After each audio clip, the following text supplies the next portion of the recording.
Hello, good day. This is Tanvi Zia. I'm course coordinator for Doctor of Information Technology course, which is a professional IT doctorate at Charles Sturt University. Can people just signal me just by saying hi in the question box if they can hear me well, please? And just to make sure that my PowerPoint slide is visible. Excellent, great. Thanks, Anthony and Dhruba and John. Great. Look, thank you very much for taking time to come in and listen to us about this course. And what I'll do is I'll run through a few slides to give you a bit of information about the course, and we'll have more open question and answer session at the end of my presentation. However, if you have any immediate question, please feel free to type in the question answer box, and I'll try to answer straight away. Or Neil Makash from IT Masters, he might be able to help with any of the administrative questions. So let's get started. Now, this is the first slide which I like to share is about, it's a very common question people ask: what is the difference between PhD and a professional doctorate? So I picked up this slide from a really good academic work written by Fink. There's a reference below in the bottom of this slide. So you can see that the PhD is a traditional process-driven, university-oriented doctorate where people are coming up with a university qualifications, little or no experience, and they want to focus on something very narrow in terms of solving a research problem. So there's a content, there's a context of discovery, there's a more revelation of knowledge and contribution in knowledge, and the outcome is a thesis. And you see that the entrance, the admission is through a university process, after particular honors or research by masters. So, and you see that mostly fresh students, they're coming into PhD.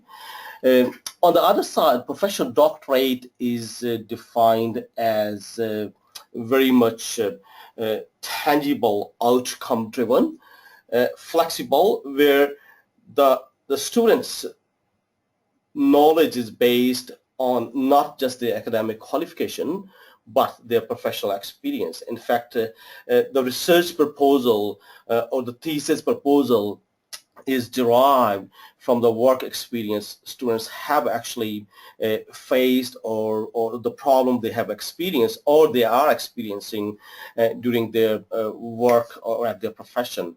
So it's very much broad in terms of providing the solution, and the solution would be either for that particular organization where the student is working, or could be much broader for the entire community from which that organization is based. So we take the professional doctorate as a project like any other project you might accomplish during your work or professional life. Now, dissemination of the professional doctorate is narrow to that particular organization or to that particular sector or industry, while PhD thesis is widely disseminated to entire research community. And another major difference is the entrance in a professional doctorate is through experience. It's not just the academic qualification. We strongly focus and emphasize on people having quite a few number of experiences, at least 5 years of mid-level experience in their respective disciplines. And it's very much action research, applied research. We would like to see some tangible results coming out of the professional doctorate thesis. It's very collaborative because there's a university involved, there's industry involved, and there's a student's workplace involved, while PhD is very much individual research, where an individual can just focus on the research problem without having active interaction with the industry and the people outside the university. Okay, so that's the first slide. Let's move on to, okay, on this slide, I'm just showing where we stand as Charles Sturt University in offering the professional doctorate. Now, these numbers are are driven from the higher education department statistics, and they're not very up to date. Normally the data is, there's a lag of at least 12 months. So what I want to show here is that where we stand. If you can see that Charles University, we got 32 professional doctorate students. I mean, that was the situation a year ago. Right now we are sitting at 45. So, and just compare with the rest of the universities in New South Wales and in other states, there's a big difference in what we have in terms of facilitating professional doctorate students in IT as compared with other, even some of the big names in the university sector, such as GRADE, Go8, group of 8 universities. Yeah, so there's a bigger difference. I mean, the closest university to us is the Deakin with the 10 students, and followed by Monash. And then if somebody go and on this website, so you can look at all the universities, 39 or 40 universities. So we are the leading provider of professional doctorate in IT. So that means we have the experience, we have the background, we have the skill, we have the resources to facilitate this course and make this course really a successful offering. Okay, now people ask. I mean, currently there are 3 other institutions offering professional doctorate in IT in Australia. Now, how our professional doctorate, how a Doctor of IT at CSU is different is I use these 3 keywords. It is applied, flexible, and industry supported.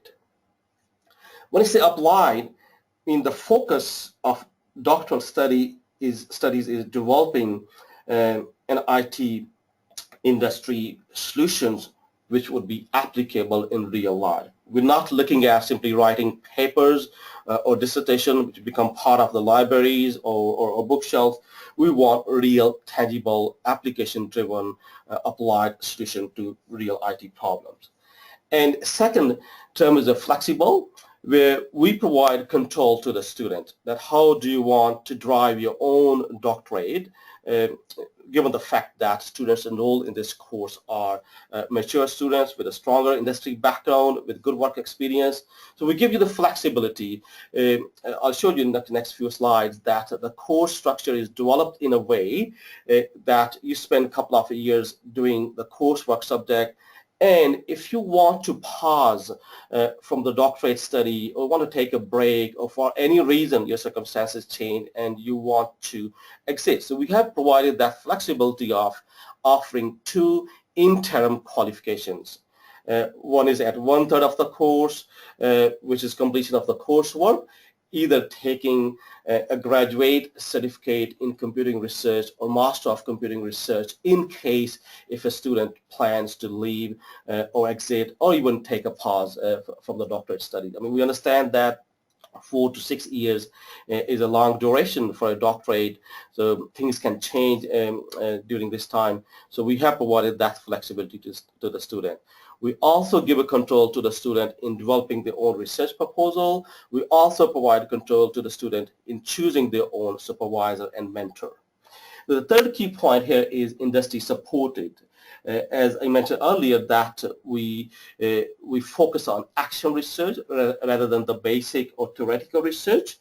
So, and that is where we bring into industry supervisor, where you will have not just a mentor from the university helping you or guiding you your research, but you will have an industry supervisor who will be coming up with a real life industry experience to mentor the research project.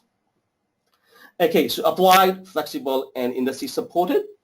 A similar idea is applied in this slide. So you see, normally, I mean, CSU, like any other university, so most universities, their doctorate is within the university.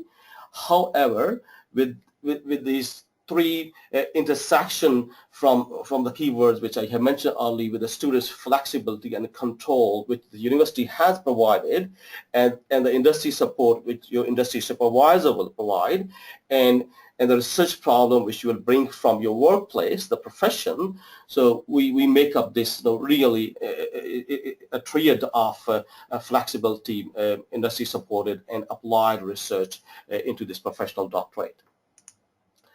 And these are the areas or entities you'll be interacting with while you'll be completing your doctorate.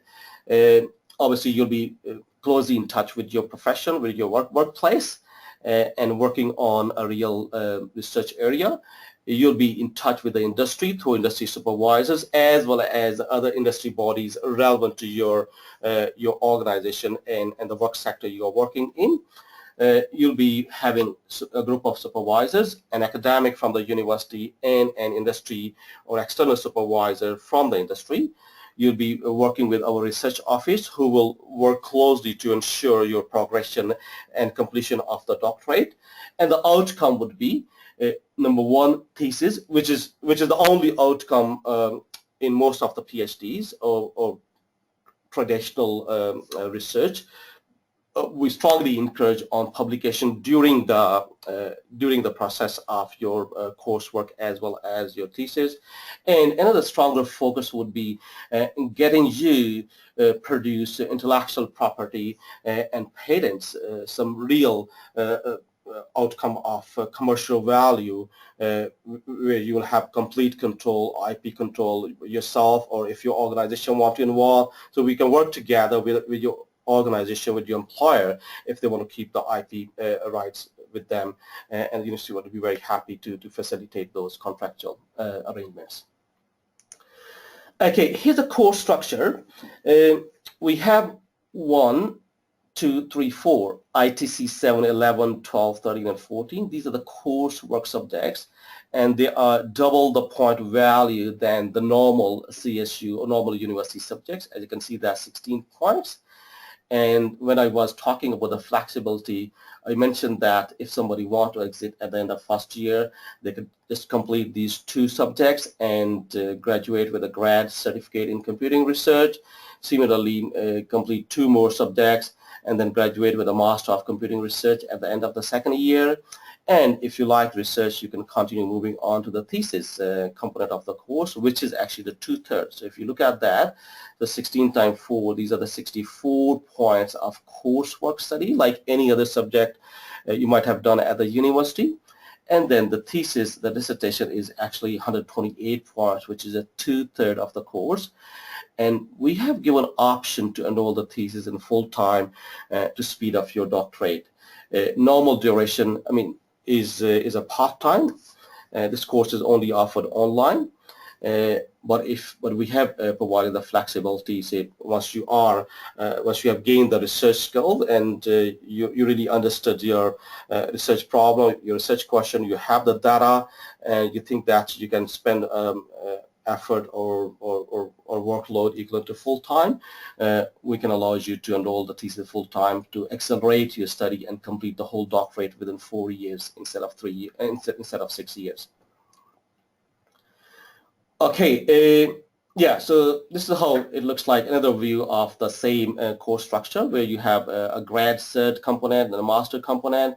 Yeah, so we attach the supervisors. So that's another distinction in this course, that we do not attach supervisor from very start, as we really want you to progress with an open mind and come up with your own research problem, work with 4 different subject coordinators while you're working on those 4 subjects. And once you are about to complete the 4th subject or the master component of the course, that is the time we attach the supervisors who will lead you towards completion of your thesis. Okay, and this is another view. It shows that when is a publication expected in the course. So as shown that there are 2 coursework subjects to start with. So you normally enroll 1 coursework subject in a session and complete that. So if you like to continue, yes, you move on to the next 2 coursework subjects. If not, graduate with a grad cert. But again, you have a grad cert in computing research as well as a publication. So you will still gain a qualification as well as recognition as the author of a piece of research. And if you're moving on, yes, then you complete the master component. Now here is a condition here that we expect before you move on to the thesis component of the course, you attain a credit average or a higher grade average before we promote you to the thesis component. Now this is a very important point, and it helps a number of ways. First, it helps to ensure that the student is keen to carry on the research, and they're really interested and capable to solve the problem they want to do. So no, this is a cumulative credit average which we're looking at from these 4 subjects. And let me give you an example. Say if a student had just started in the first subject, and since it was the first research subject, they didn't do well, they just gained, say, pass or a credit score in ITC 711.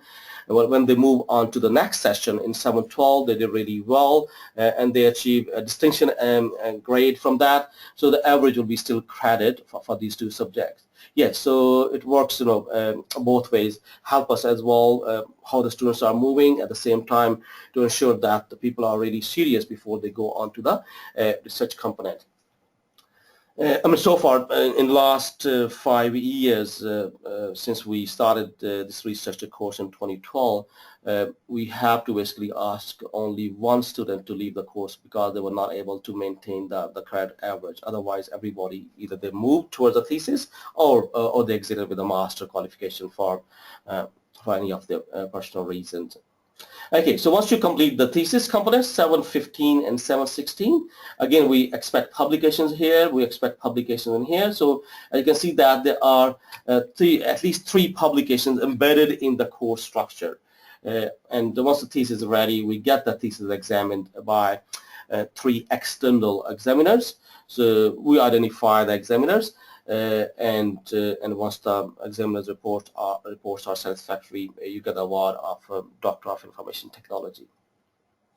Now, we have developed the procedures to simplify the admission process. Normally, if you happen to deal with a traditional process of admission for a research higher degree at any university, the process is really tedious, it's lengthy. However, we have developed a really simplified admission process. You complete an online application form, no research proposal is required, no reference is required, no interaction with supervisor required, and you will mostly hear from us within 24 to 48 hours about your application.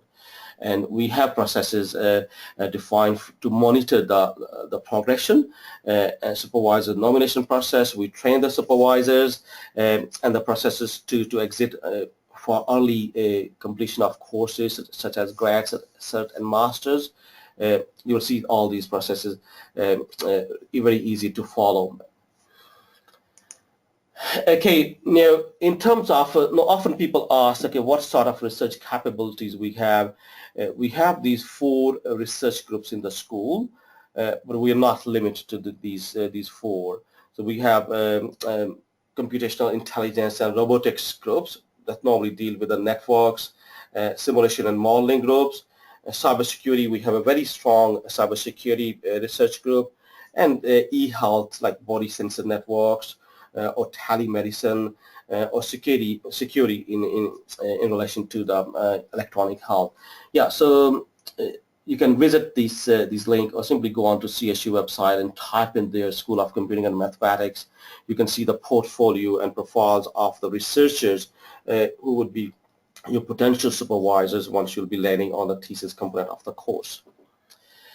Okay, now in terms of supervisors, as I mentioned earlier, that you'll have a group of supervisors where normally you have 1 university supervisor from CSU, and then you have 1 industry supervisor. So currently we have a pool of supervisors from some of these organizations like Microsoft Most Valuable Professional Community, from Cisco, from Red Hat. I mean, I have recently signed up a new supervisor from NBN, from Accenture, and yeah, so we always open to recruit new supervisors depending on how. We can even customize that and recruit an individual solely for a particular student, just to tailor a student's research proposal along with the supervisor's skills. And most importantly, you can nominate your own supervisor in terms of having a student. You might know somebody within your organization, such as your supervisors, your boss, your manager, who meet our supervisory criteria. We have a set criteria which we can make available when people reach at that stage of the candidature, and really support and help the student to identify the industry supervisor. Often happens some students, they are in overseas, other countries. So in those cases, our preference is having an industry supervisor from that particular country closest to the student, so that they can have a continuous interaction and close guidance and mentoring from the industry supervisor. You won't find this one like a nomination of your supervisor in any other research qualification in Australia. Okay, I just want to show you one web page and a short video like what our current students say about the doctorate. So just bear with me. Hopefully the link will work. Otherwise, I'll go on to, okay. Now this is Oren Thomas. He's our current DIT student. So let's, I hope you can. And one of the things that when I started to look into the Doctor of Information Technology is I got the feeling, I got the impression that it was a much more appropriate credential for someone who was at a more mature phase in their career. The trick with any sort of distance working is having the right set of tools. And if you've got the right set of tools, it doesn't matter where anybody is. And that's the other thing that's, I think, really important to understand about Doctor of Information Technology, is that it doesn't matter where in the world it is, as long as you trust the institution and the institution actually has the right toolkit to communicate with you and to allow you to communicate with them. We shouldn't think of necessarily education as being just a local or a national thing.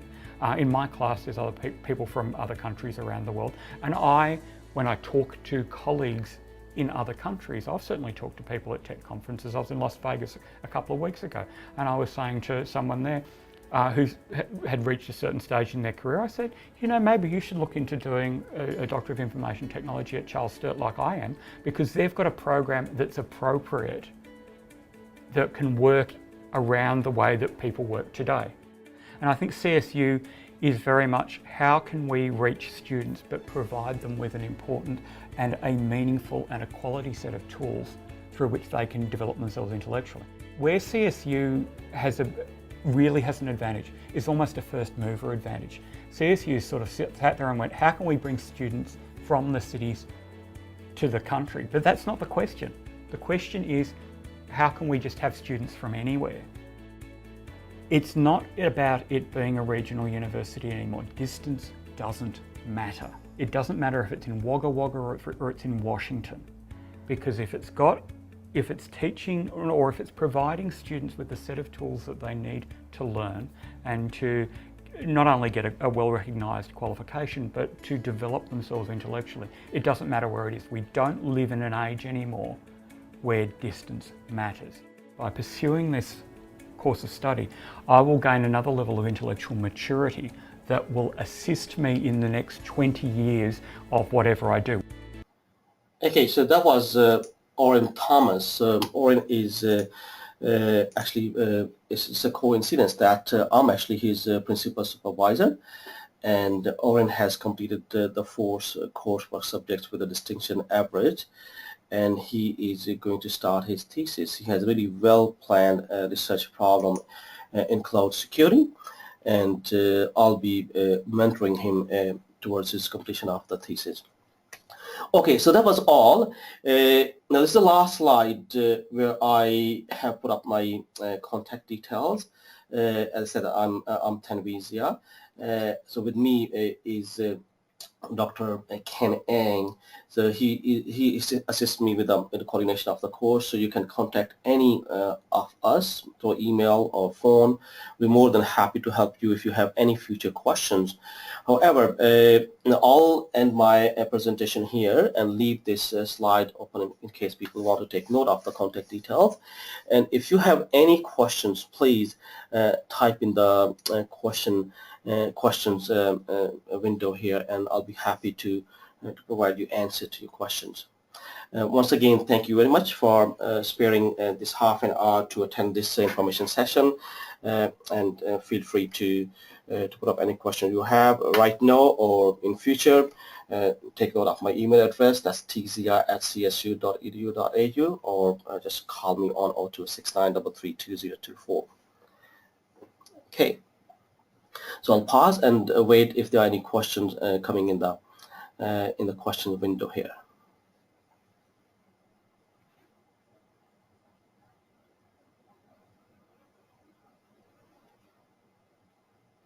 Okay. John asked a question, what types of projects are undertaken? We are very open to any IT-related projects. Now, ideally, we get the student to develop their own research problem and formulate their research questions, which they will investigate. And we help that with the first subject, ITC 711. That is where we show you how to do the literature review, how to find the gap in a particular research area, and then formulate the research questions to develop the research proposal, and accordingly move on. Now, just to give you some example of the projects being undertaken, I have one student, so she's working on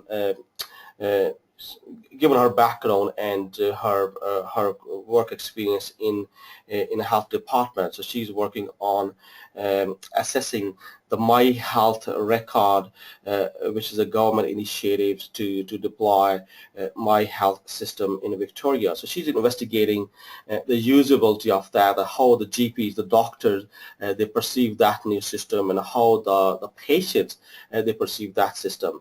So she's doing a critical analytical study of My Health. So that's one example. Let me give you another example. I have another student actually whose thesis is being examined. He came up with, he has an IT work experience in chemical laboratories, and he's actually based in Sweden. So his thesis was analyzing the equipment used, the IT equipment used in chemical laboratories, and how the older equipment is integrated with the new systems, and what sort of problem people face on that, and what's the solution to that. So that's another example. And then you can think of any think of like minimizing the malwares in mobile devices, forensics techniques to extract data from any handheld mobile devices using networks, so wireless sensor networks, and ensuring the security of sensor networks to collect data from, say, either the agriculture environment or maybe from buildings. Yeah, so there could be lots of examples. So you can think of, okay, so Neil has put up more example over here. Thank you for that, Neil. So yeah. So basically, we're really open for you to develop the research proposal or the research problem which you want to work on, and we'll be happy to work with you in any of those areas. I hope that answers your question, John. Okay. Good. So great. Thanks to Neil for giving some more examples of some of the projects.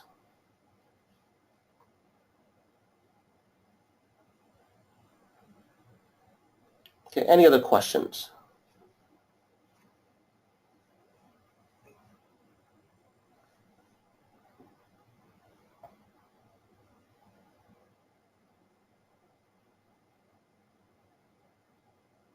Okay, Dhruv has asked a very relevant question.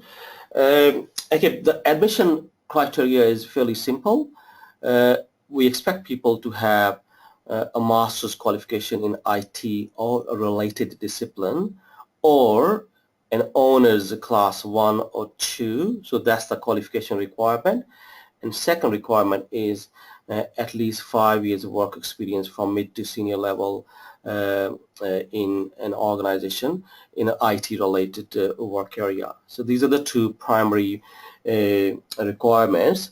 And if somebody is coming up with a research problem or project which is related to an organization, so in that case we need a consent from that organization or the management that that project would be conducted at their place and they are happy with that.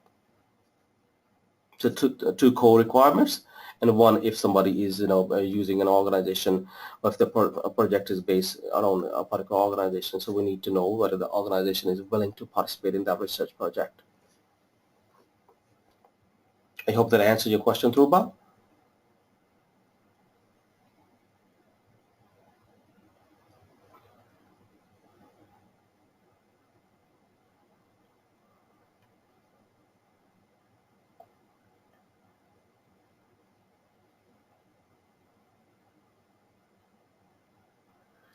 Okay, so Dhruba says, I did a master's in IT from CSU and had only 3.5 year experience. That is not sufficient. Okay, Dhruba, I would like to see your CV. We do consider professional experience prior to completion of your master. So it's not necessarily that's your post-master experience. So send me your CV, please, and I'll get back to you after looking at your CV for a specific answer on that. Now, John has asked a question: how much and how are the fees cost structured, and are there scholarship or assistance available? Okay, now this is the full fee paying course. Currently, for 2017, the fee is $3,500 per 8-point subject. Now, the way the universities work with the fee are around number of points per subject. So you enroll 16 points per session. So that means 3.5 times 2. So 7,000 per session would be the fee. And the second part of your question is scholarship or assistance. No, during the coursework study, the first 2 years, there's no scholarship possibility. However, there is a possibility when students start the thesis component. So there's a possibility of a research training scheme or APA, but that is a very competitive process. So students become eligible to apply for the scholarship when they start thesis, but if the scholarship is awarded or not, that is again depend on the number of application and how the applications are ranked, and the number of scholarships available.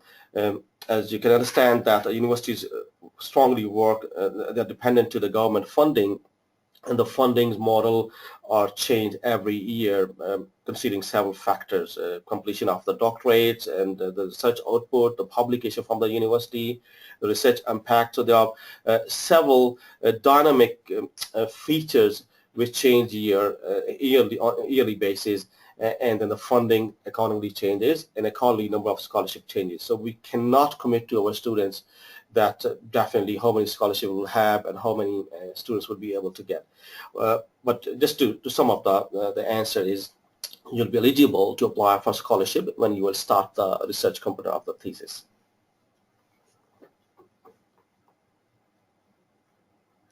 Another way to support your study is that we have quite a few students. They are sponsored by the employers. So think of a research problem or industry question or a problem at your workplace, and talk to your boss, to your managers. See, okay, you want to enroll in this program, and during the course of your study, you will get that problem solved, and see if they are interested to support you fully or partially. I mean, we have quite a few students. They are funded by the employers because they're working on a work-based research problem.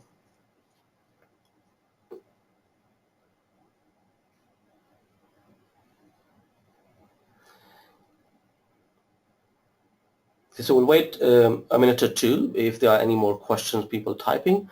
Otherwise, we'll end this session. The session is recorded and will be available for future viewing.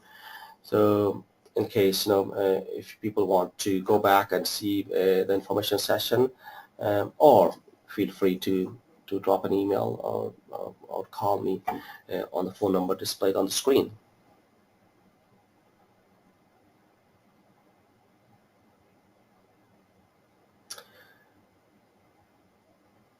Okay, so looks like no other questions. So let me say thank you again. Thank you very much for coming out of your busy schedule, and I'll see many of you might be coming up from your lunch break. So really appreciate that. So don't want to hold you any longer. Hopefully see you anytime in the course or anywhere in IT industry, events. Thank you again.